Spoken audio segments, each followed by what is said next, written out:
Why did Sam Esmail's Battlestar Galactica get cancelled by Peacock? Was it to do with finances? Or was there more? Welcome to the Tachyon Pulse podcast, part of the scitrek family. Our tachyon pulse has been unable to completely penetrate the anomaly. I watched an interesting video about this a couple of days ago. I've actually put a link in the description. Please go give this channel a bit of love and go and subscribe, etc. But it really did get me thinking about why was Battlestar Galactica, Sam Esmail's Battlestar Galactica, really cancelled. Now, I actually agree with everything that the guy in the video is saying, but I kind of disagree on his summary of what he was being told. So, in the video, he basically says that it wasn't cancelled because of financial reasons, like Peacock said. They said, basically, this costs too much, we don't want to do it. That in fact there was creative reasons why it was cancelled. Peacock wanted a far more family-friendly, upbeat version of Battlestar Galactica, something maybe more in line with the original Battlestar Galactica back from the 80s. And Sam Esmail was planning something more in-universe from the 2003-2004 Battlestar Galactica series. Now, even though I am absolutely certain that's what Sam Esmail was going to be doing, he was going to be going for something that, again, was within universe from that Battlestar Galactica. They had some really big plans on how they were going to do this. And Sam Esmail spoke about how he didn't want this overly simplified good versus evil storyline that we saw earlier, and that the sort of like robotic overlords that was a very black and white, black hat, white hat sort of storyline, he didn't want to see again. He felt it was far more complicated than that, and that was something that really was in the 2003 miniseries in particular, and then the series later that followed. That actually the Cylons in this case weren't simply evil. They were not maybe good, but they weren't evil for evil's sake. They believed what they were doing. They had a plan for what they were doing. Now, the cyclical nature of Battlestar Galactica, of destruction and rebirth, was also something that Sam Esmail spoke about in great detail when he was planning this series.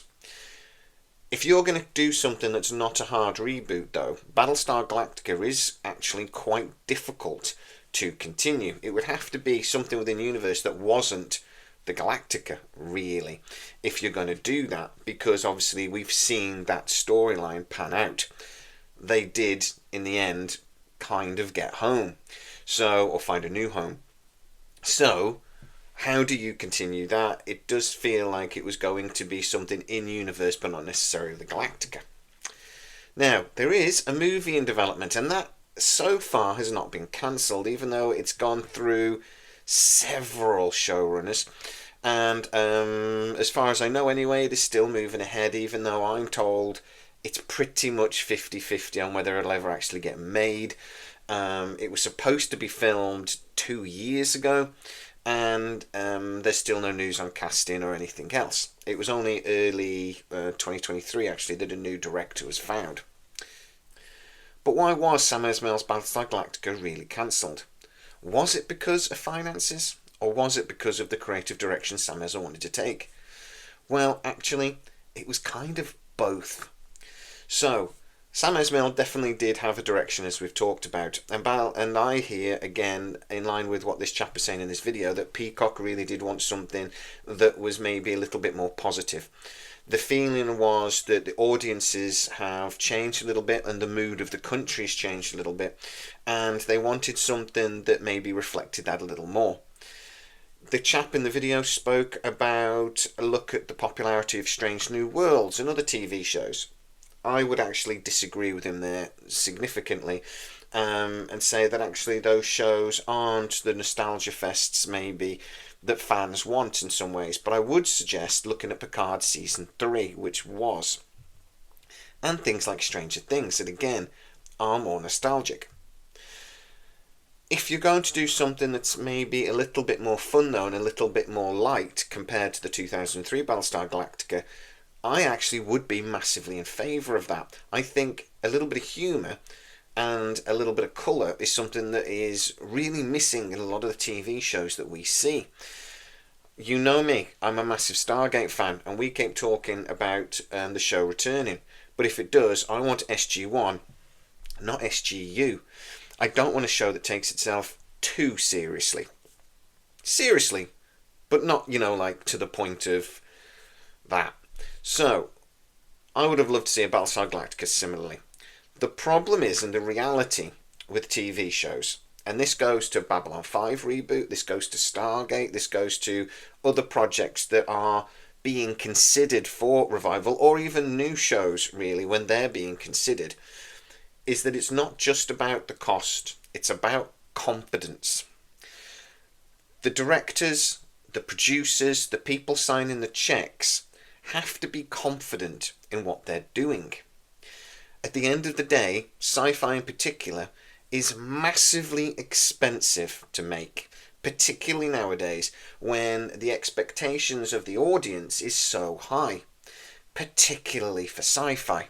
Now, a TV show like The Rookie, say, or Criminal Minds, or something like that, those can still be expensive shows because you've got to pay actors, etc.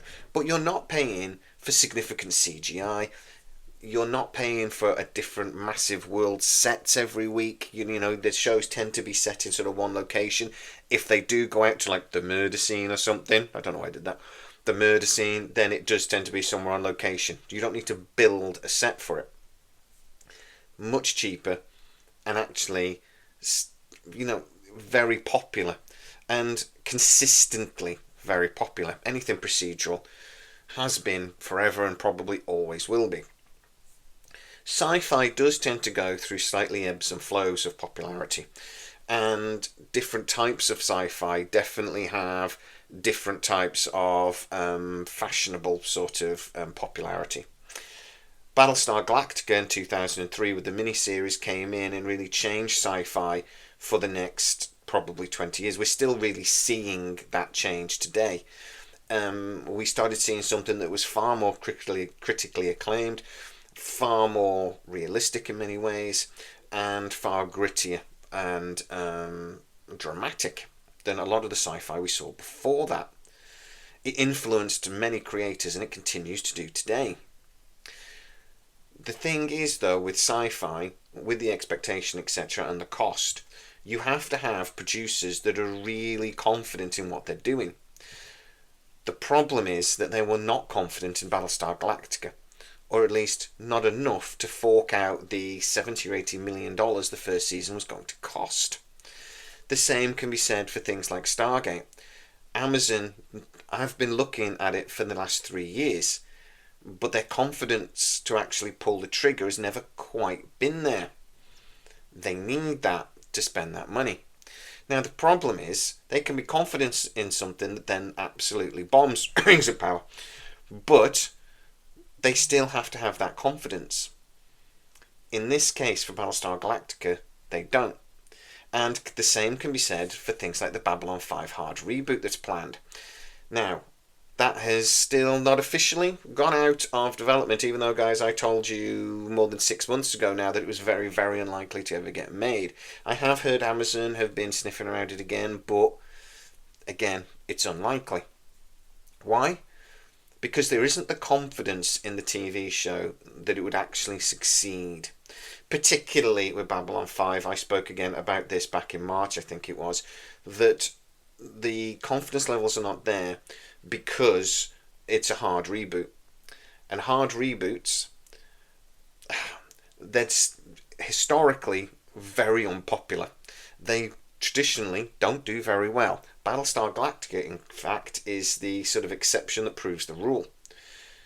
So, it seems that executives have finally figured that out. And hard reboots really have to have something different about them. I look at the Quantum Leap reboot, for example, where they tried to do it as a continuation. And it was quite clever the way they did it. It didn't quite work. But they didn't want to do a hard reboot. They didn't want to necessarily do a remake. But they didn't really do a continuation either. It's sort of a soft reboot. There has to be that sort of thing nowadays for the executives to sort of sign off. And with Battlestar Galactica in particular, even though it would have been in universe, I just don't think they were confident that it would work.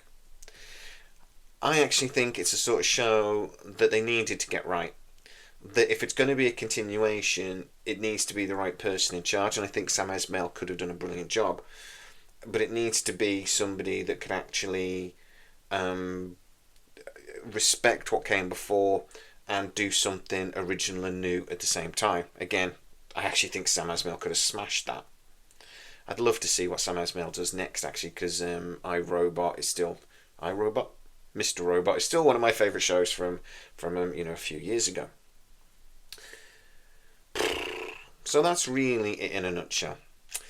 It wasn't just about the money. It wasn't just about the creative direction that Sam Esmail wanted to take. It was about confidence. It was about confidence in the product. And if that confidence isn't there, nobody is going to spend the money. That's really what it comes down to. But guys, get into the comments and tell me what you think. Is the Battlestar Galactica new series something you'd have loved to have seen? And is it maybe a good thing that it's paused? Maybe it's the sort of thing that could happen in a couple of years with maybe Sam Esmail or somebody along those lines. But does it have to be a very clever storyline? Could it be a hard reboot again? Or do you think that is a no-no? I'd actually like to see a prequel. The Battlestar Galactica and the earlier conflicts, maybe. That could be interesting.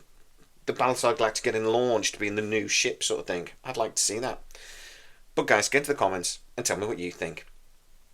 If you are new to the channel, please like, subscribe, hit that bell notification. It really helps us out and you'll never miss any of our new videos.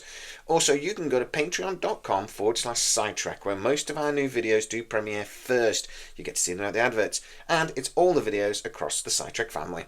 Go check it out. As always, please stay safe, and I'll see you next time.